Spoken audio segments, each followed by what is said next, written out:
Welcome to Biden Brief. The content of the briefing includes: Is Biden's $6 billion Iran deal really behind Hamas attacks? U.S. rushing air defenses, munitions and aid to Israel, defense official. The West must wake up to Iran's threat. Ukraine latest, Zelensky says in Russia's interest to stoke Middle East war. U.S. begins delivering munitions to Israel, as the American death toll rises to 11 in Hamas attacks.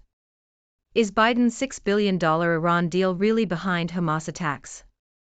The Independent. Republican presidential candidates are blaming President Biden and his administration for the recent outbreak of violence in Israel. They claim that the Biden administration's recent dollars for prisoners deal with Iran is behind the attack. However, the money has not been released yet, and there is no evidence that Iran is directly involved in the renewed fighting. The accusations made by Republican candidates are seen as a way to gain attention and make headlines, rather than being based on facts. The Republican Party has shifted further away from being collegial with their political rivals, the Democrats. U.S. rushing air defenses, munitions and aid to Israel, defense official. South China Morning Post. The U.S. military is providing air defenses, munitions, and other security aid to Israel to help it respond to an attack by Hamas. The U.S. is contacting the defense industry to expedite pending Israeli orders and looking at its own stockpiles to fill Israeli gaps. The U.S. has no intention of putting military on the ground in Israel, but will protect and defend its national security interests. There is no evidence at this time of Iran being behind the attack, although Iran has provided support to Hamas and Hezbollah in the past. The West must wake up to Iran's threat. Telegraph. The Iranian regime may have been directly involved in planning and supporting Hamas' recent attacks on Israel, according to accusations made by intelligence officials.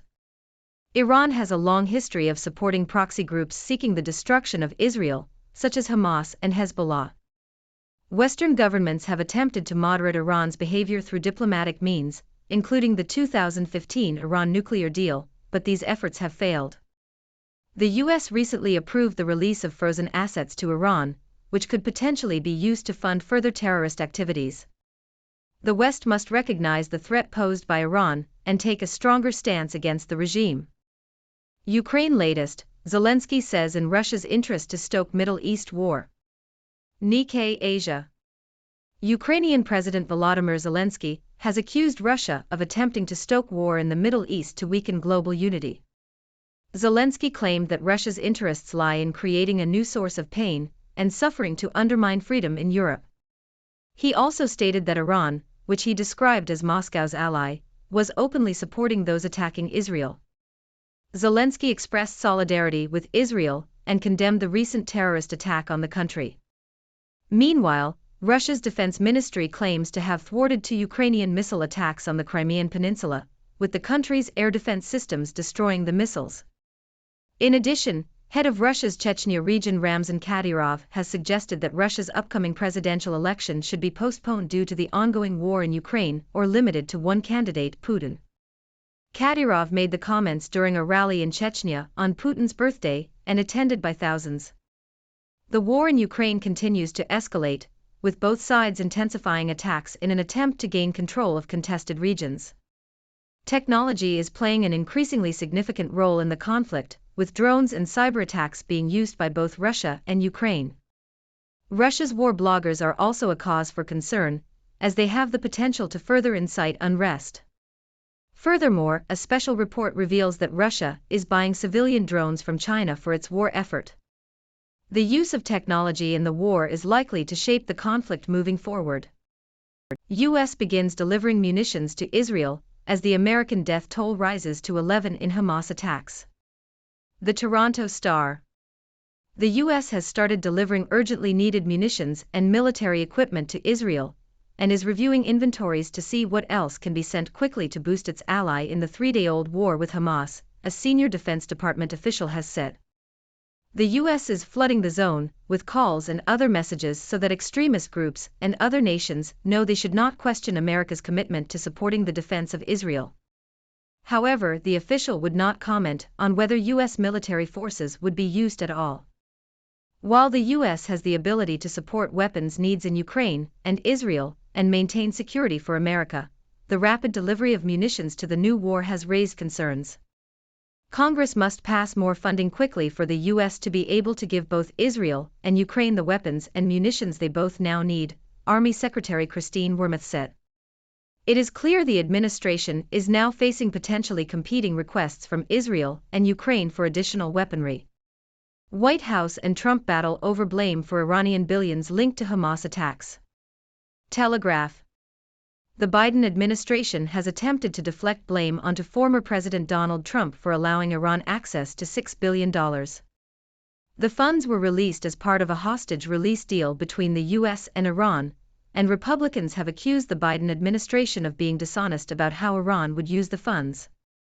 The White House has stated that the funds can only be used for humanitarian purposes, but Republicans argue that Iran could use the money to support terrorism. The funds have not yet been spent, according to the White House. Biden warns that Americans are likely being held hostage by Hamas. The Independent. President Joe Biden has stated that at least 11 Americans have been killed in attacks on Israel by Hamas, and there may be an unknown number of U.S. citizens taken as hostages by the terrorist group. He has directed his national security team to work with Israeli counterparts on every aspect of the hostage crisis. Biden emphasized that the safety of American citizens is his top priority and encouraged Americans in Israel to make use of consular assistance and follow the guidance of local authorities. Israeli Prime Minister Benjamin Netanyahu stated that the Israeli Defense Forces' response to Hamas attacks was just the start of a larger offensive, and a Hamas spokesperson threatened to execute hostages in retaliation for Israeli actions. Israeli Defense Minister Yoav Gallant announced a complete siege on Gaza, including cuts to electricity and a blockade on food and fuel shipments. Threat to Israel from Hezbollah, and Iran raises risk of wider conflict. Wall Street Journal. Hezbollah has fired missiles at 2 Israeli military bases near the border with Lebanon. The attacks follow an escalation of violence in the region, with Israel targeting Hamas, which has the support of Hezbollah and Iran. Hezbollah, which has an arsenal of precision missiles and hardened forces, is a much more powerful enemy than Hamas, and if it joins the conflict, it could trigger direct Israeli strikes on Lebanon and Iran. The U.S. has sent the USS Gerald R. Ford carrier group to the Mediterranean in an effort to bolster regional deterrence efforts. It has also urged the Lebanese government to persuade Hezbollah to stay out of the conflict, warning that the U.S. supports Israel's right to defend itself. Hezbollah has assured the Lebanese government that it won't get involved in another war with Israel unless Lebanon is harassed. However, the group may be calculating that it would be more advantageous to join later, as an Israeli ground offensive in Gaza would cause civilian casualties and unleash public outrage across the region. Any Israeli land operation in Gaza is almost certain to cause a large number of Palestinian civilian casualties, which would bolster Iran's regional standing. JFK's nephew has quit the Democrats to enter the 2024 race. He could help Trump win. ABC. Robert F. Kennedy Jr., RFK Jr., nephew of the late President JFK, has announced his candidacy for the U.S. presidential election as an independent, breaking away from the Democratic Party. RFK Jr. launched his campaign in Philadelphia, criticizing the two-party system and arguing that Americans deserve an alternative. He cited the unfavorability ratings of both President Joe Biden and former President Donald Trump as evidence of the shortcomings of two-party politics. RFK Jr.'s campaign is expected to draw more votes from Biden than from Trump. However, his chances of winning the election are considered low. Democratic divisions over Israel policy heat up as Biden tries to keep his coalition together. CNN. The deadly surprise offensive by Hamas militants on Israel over the weekend threatens to ignite tensions between moderate and progressive Democrats already divided over the Jewish state's treatment of Palestinians in Gaza and the occupied West Bank. For President Joe Biden, that long-simmering discord is at risk of mushrooming into a divisive inter-party clash over the U.S. government's next moves, especially as Israel launches what it has promised will be a ferocious crackdown on Gaza that could ultimately threaten the liberal coalition so crucial to his re-election strategy. The coming Labour government has just revealed how dangerous it will be. Telegraph. The Labour Party conference in Liverpool has revealed a desolate new chapter of rudderless centrism, as the party struggles to answer the question of how social democratic parties can deliver on their promises of mass prosperity in an increasingly volatile world. The party's plans for an entrepreneurial state and a green industrial plan are described as calamities in the making, unlikely to deliver the growth and productivity gains needed to save the country from its torpor. Labour also lacks a comprehensive plan for reforming the NHS and fixing Britain's broken social care system. On the issue of immigration, the party is described as out of its depth, with no policy to deter new arrivals and a failure to understand the real choice is between fixing the broken international asylum system and enforcing border controls through populism. The article concludes that the next Labour government has already failed, having had more than a decade to think through the flaws in the social democratic project.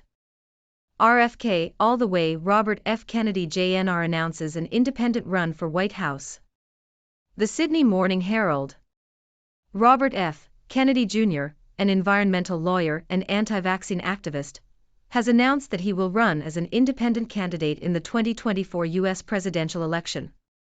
Kennedy, a member of the Kennedy political dynasty, had been running for the Democratic nomination for the past 6 months, but has now decided to split from the party. While his chances of winning the presidency are limited, his decision to run as an independent could potentially impact the race between the Democratic and Republican candidates. Kennedy has been polling at an average of 15% among Democrats nationwide. Iran has much to gain from the escalation of violence between Israel and Hamas. Telegraph. Iran is celebrating Hamas's attacks on Israel, as they will undermine the Biden administration's efforts to normalize relations between Israel and Saudi Arabia, Tehran's main regional rival. The US and Saudi Arabia were in negotiations for a mega deal, in which Saudi Arabia would normalize relations with Israel in return for US security guarantees against Iranian aggression. Iran, which has provided Hamas with backing for over a decade, sees the attacks as damaging to the peace talks between the US, Israel, and Saudi Arabia.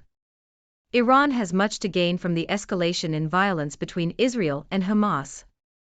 Ted Schwinden, who served 2 terms as Montana governor, dies at age 98. Associated Press. Ted Schwinden, a wheat farmer and World War II veteran who served 2 terms as Montana's governor, has died aged 98.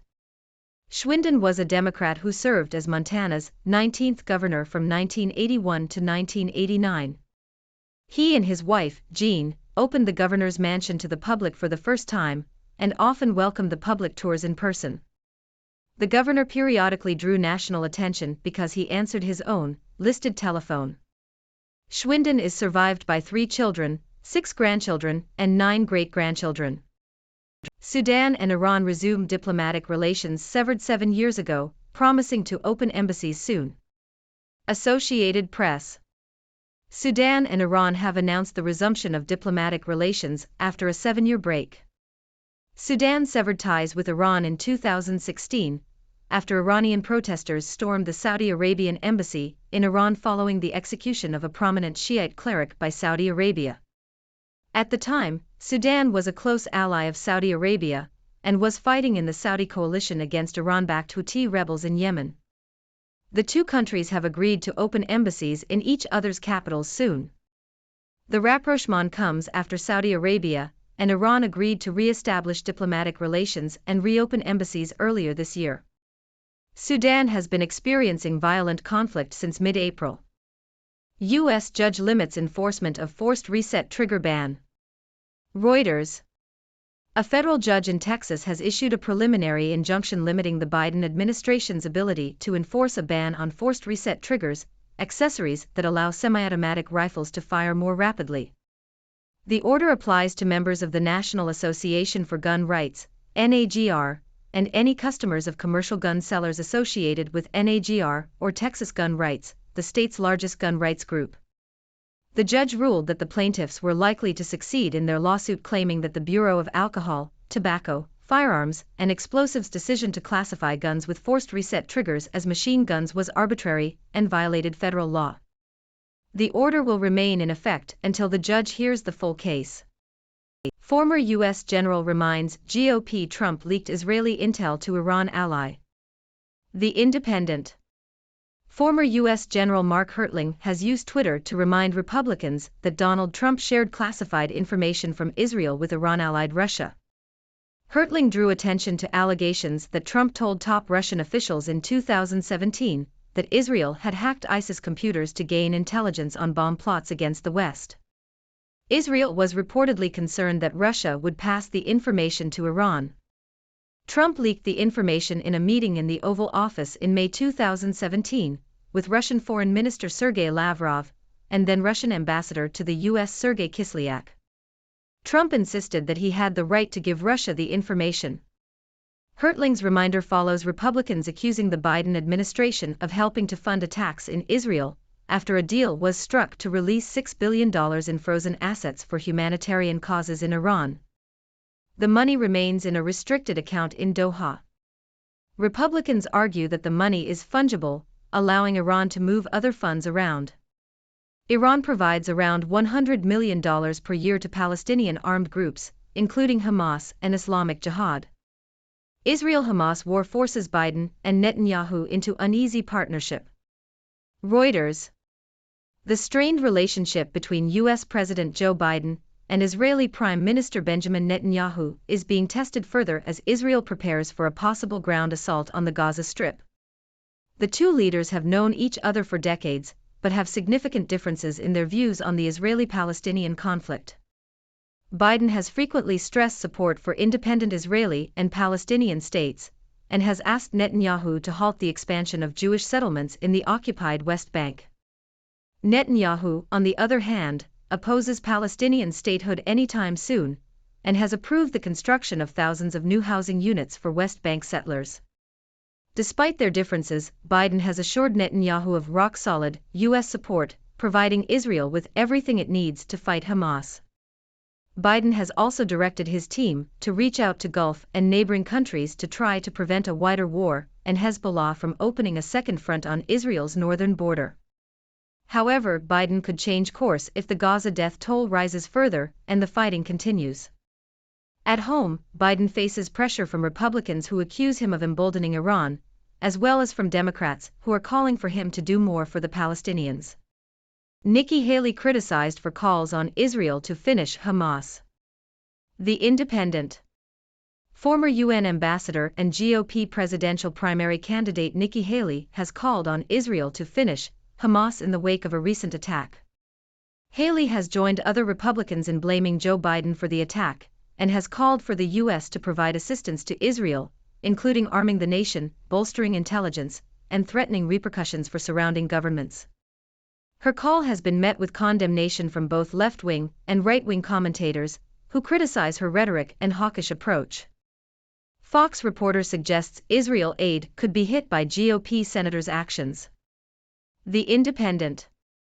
U.S. military assistance to Israel could be affected by Republican Senator Tommy Tuberville's ongoing campaign to block hundreds of nominations and promotions for military officers, according to Fox News reporter Jennifer Griffin. Tuberville has placed holds on over 300 nominations in response to the Pentagon's abortion policy. Among the organizations affected is the U.S. Navy, with a new chief of naval operations still unconfirmed due to Tuberville's objections. Griffin said Tuberville was upset about a Pentagon policy that allows U.S. service members to travel to out-of-state locations where abortion is prohibited to receive medical care and abortions. Well, folks, it seems like tensions in the Middle East are once again at a boiling point.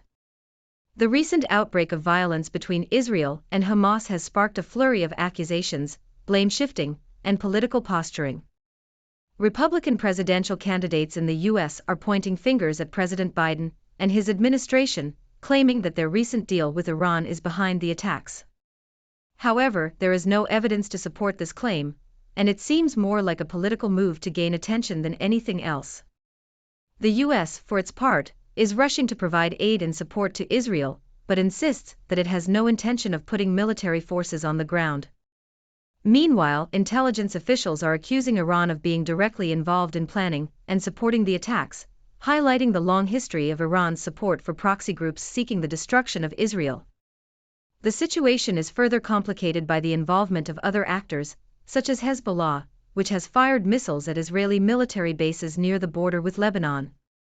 The conflict between Israel and Hamas is also having wider implications, with Iran celebrating the attacks as a way to undermine the Biden administration's efforts to normalize relations between Israel and Saudi Arabia. It's a messy and complex situation, and it's clear that tensions in the region are far from being resolved. As always, I'd love to hear your thoughts on this. What do you make of the recent outbreak of violence in the Middle East? Do you think Iran is involved? And what do you think should be done to de-escalate the situation? Let's discuss. Thank you for tuning in. The content above showcases the latest briefing reports and analytical synopses, thoughtfully curated by the 6Do team. These insights stem from a wide array of reputable media outlets, think tanks, government sources, and specialized experts worldwide. We encourage you to explore these sources for a comprehensive perspective.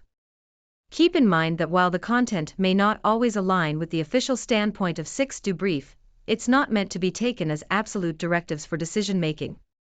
Comprising seasoned media professionals, learned scholars, and accomplished scientists, the 6Do team embodies a trailblazing, fully independent media entity. To customize 6Do Brief to meet your professional needs, you have the option to subscribe to a diverse array of briefings on our website, 6dobrief.com. Regardless of your location, you can conveniently receive 6Do Brief via email.